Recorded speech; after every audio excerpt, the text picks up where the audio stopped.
right there is why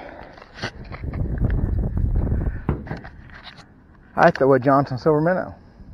At least one of the reasons why.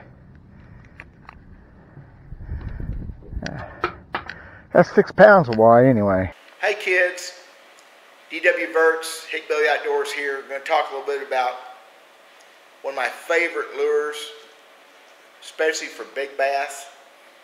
It's Johnson Silver Minnow. It's a weedless spoon. Tremendous bait for catching big fish. You're going to see some video I filmed yesterday. It turned into a day to film a video. I caught a couple bass over 5 pounds, one over 6. It's just not getting right for this bait. So hope y'all enjoy this. Hope y'all learn something. If you like what I'm doing, let me know. Subscribe. Don't like what I'm doing, let me know. See if I can work on it for you. This is all about y'all. It ain't got nothing to do with me. So we'll be back in just a minute. Stay tuned.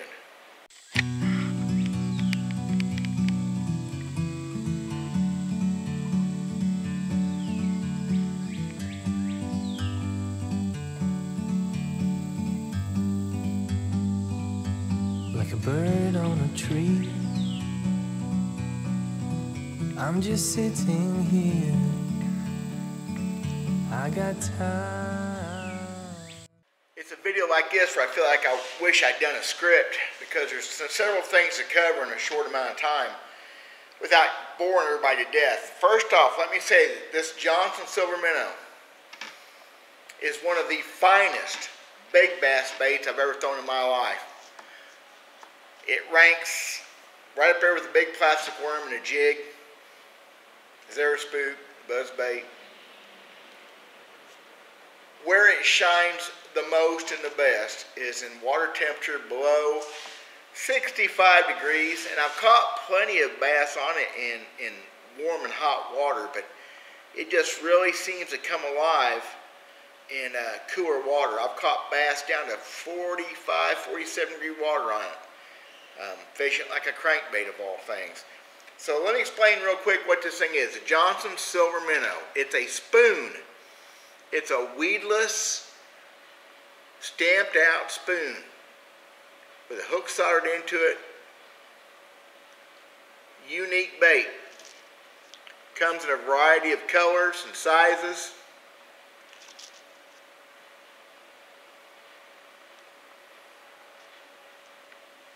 Several things you can do with this bait. What this bait does the best is it handles heavy cover.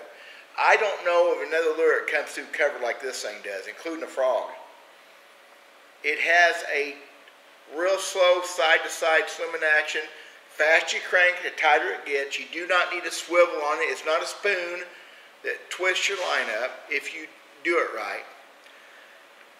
I am going to throw this thing on a slow to medium retrieve. I explained this in the video. I'm not really sure. I hope I don't reiterate too much, but slow to medium retrieve in heavy cover, except, as I say that, I'm thinking all the times I've caught it on bare rock banks, or it is a tremendous boat dock bait. It skips like a rock because it's shaped like a frickin' rock, a flat rock. Weedless, brushless. That weed guard set at that kind of angle right there, just over the hook, it is a tremendous. You can get away with throwing this thing in places that not many other baits are going to go. Cooler water seems to be better.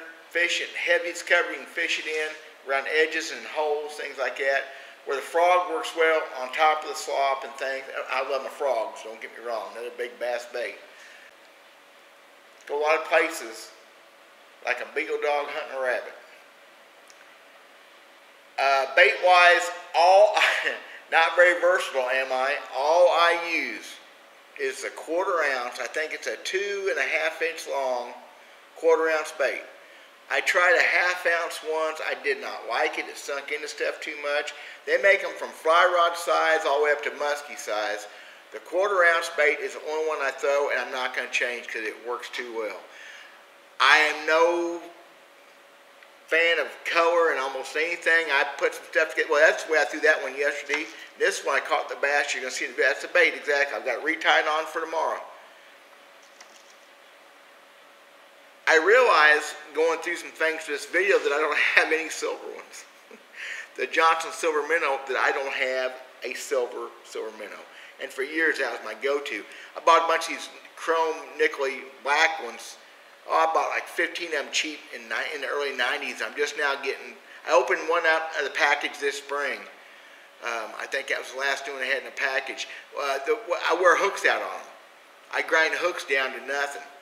I broke some weed guards on them before, which is, you could rig a weed guard up with a rubber band or something.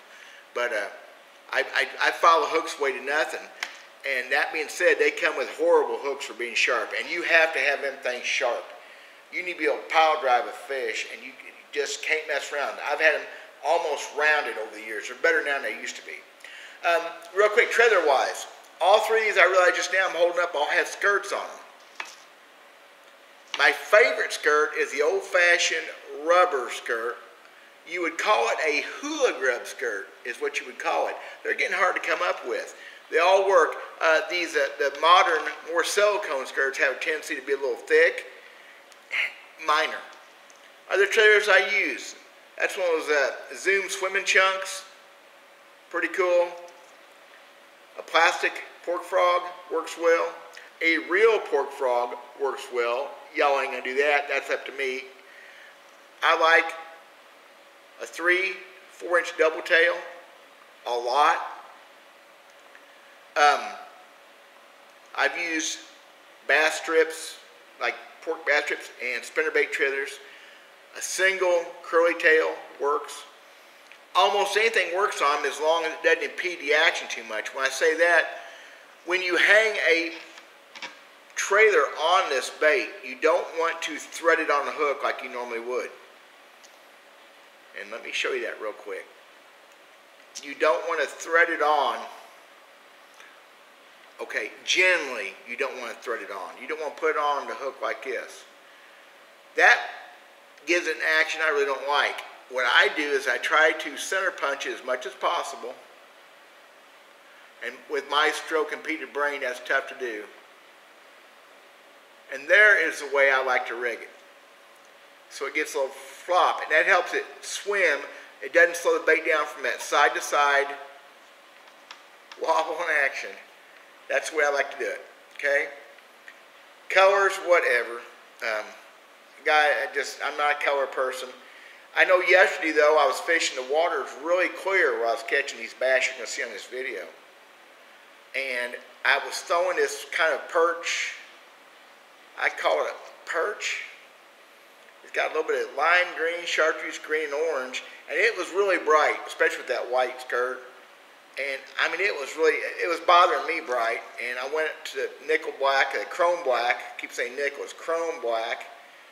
Beat all to heck with a black and white skirt. And maybe they just started biting. They sure liked it.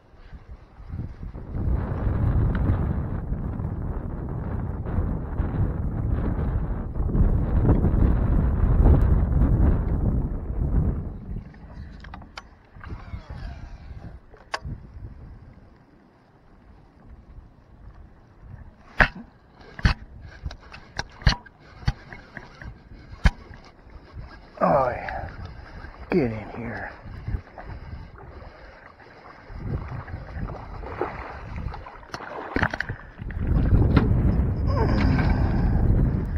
That's what we're talking about. And right there is why I throw a Johnson silver minnow. At least one of the reasons why. That's 6 pounds of why anyway. So that's what a Johnson silver minnow can do. In the spring and fall especially, water temperatures below, definitely below 65 and probably above 45, although I've caught them in colder water than that. So it's kind of a window. I've caught them in the summer. Catch more small bass in the summer on it, and you have to have grass. It just can't be. Doesn't seem like it's just lily pads, although there's always exceptions, but October, November, March, April, maybe early May in Missouri, it comes through everything so clean and pretty. I mean, yeah, it'll pick up a little moss once in a while, whatever. It goes places most baits just would run from. And that 6.3 I just caught is the only bite I've had on it today. Now I haven't thrown it a ton, but it's the only bite I've had on it, but it tells me it's getting close.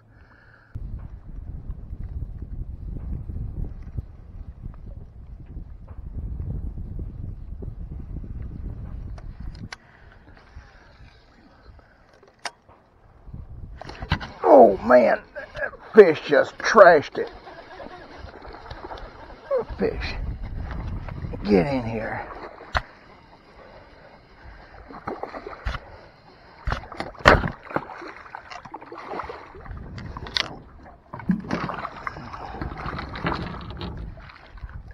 Man, fish hit it just after it hit the water. That was pretty fun right there. Another good one. 5 pounds or so. Man, that's just fun right there, guys. That's just girls, whatever. Keep saying guys, there are girls out there too. Look at that. Another 5.5 to 6 pounder. Tackle wise, y'all, it ain't that hard a deal. You just can't be throwing this thing on no ultralight and no light action stuff. This is a bait. You're going to be, first off, it catches big bass. It catches toadfish. It's amazing the size of bass. And it catches a lot of bass too. It's one of those baits that seems to do good on anything. But you're throwing it in some pretty gnarly stuff. I throw it in grass, lily pads, brush, timber, laydowns, boat docks. I'm putting in where the big bass live. That's one reason it's such a good big bass bait. It's like a frog. It goes where they live. Pitching and flipping a plastic worm and a jig, you're putting it right near where the fish are. I catch a lot of good bass on a crankbait, but over and above through the years, I've never caught them like I do on these baits. So tackle-wise, I'm going to throw a pretty heavy setup. This is the exact rod, exact bait I was throwing yesterday. I'm going to throw it again tomorrow. I've re-rigged it. Check the hook for sharpness. This, I like my Dobbins poles. Not sponsored by anybody. I have lots of good rods and reels.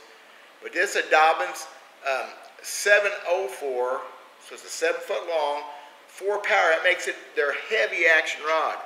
Now, they're heavy in this rod, and this is a Cove. This is their introductory level rod. You'll see in the video I lifted 6 pound bass in a boat with it. I am thrilled with this $79 rod. It has a little bit of tip. Not a lot, but a little bit. I want a little bit of tip on this bait. For one thing, it only weighs 1/4 ounce. But it will throw a mile. This thing will throw 2 counties over. You got to be careful throwing it too far. But I like a little bit of tip because the way I work this bait, and I show it in the video, I'm doing some manipulation, just like I do with a spinnerbait or a crankbait. I'm fluttering that bait, I'm hitting stuff, I'm twitching it, and I want the rod to give a little bit. I've used their extra heavy rod and caught plenty of bass, but I like that. It's just a regular heavy or a good medium heavy. Anything lighter, you're fooling yourself, folks, unless you're just fishing a bunch of 12 inchers. I'm using braid. I'll never use anything else with a spoon again. Oh, if we'd have had braid when I was a kid. The fish that I lost due to line stretch and just whatever, breaking off. 65 and 50 pound braid. There's no reason to go anything less. 30 pound braid is 8 pound test diameter. You do have a saw-off factor, you know. Small braid could saw off on things if it didn't cut through it like a knife. This, I believe, is 65. It is 65. Just put brand new line on it. Well, this rod and reel is ready to go for tomorrow. I just put 65 pound, Power Pro, whatever braid on it. Sharpen hooks, a little grease in my old 4600C ambassador, because I tell you what, guys, when it comes to winching big bass out of stuff, you still can't beat those old heavy reels. You just can't beat them. It's a 5-to-1 reel, 5-3 to 1. It's got big spool, makes it quicker than a modern reel would be at 5-3 to 1, but I'm going to have the power.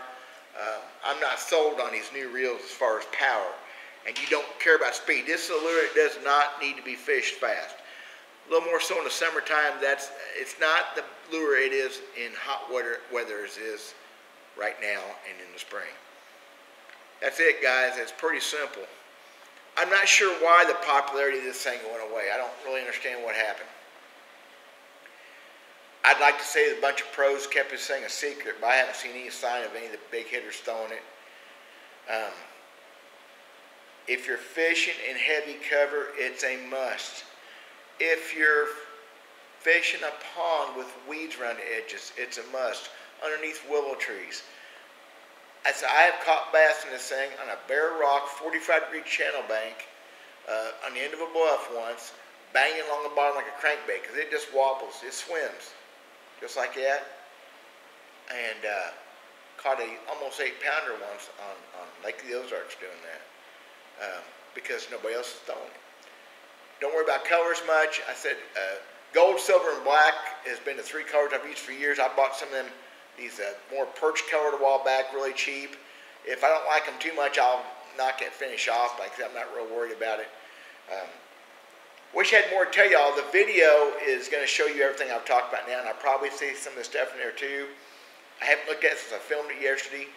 I just wanted to kind of do a little intro and outro thing here and let y'all know it is a tremendous bait, and it catches bass, it catches pike and muskie, but it is, if it is the bait for a special, you take a new fisherman, you want them getting hung up, give them a heavy rod and some heavy line, let them throw this thing wherever they want. They're going to have a hard time getting it hung up on anything important. So I think that's it, y'all.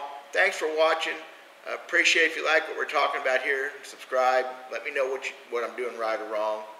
I'm going to keep doing the fishing stuff and all kinds of things coming down the road. God bless y'all.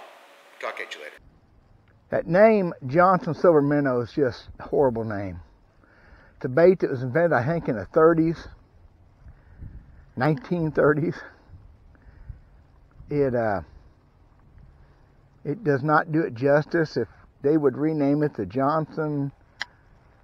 Oh, good God, did you see? Wow, that's the kind of stuff that happens on a silver minnow.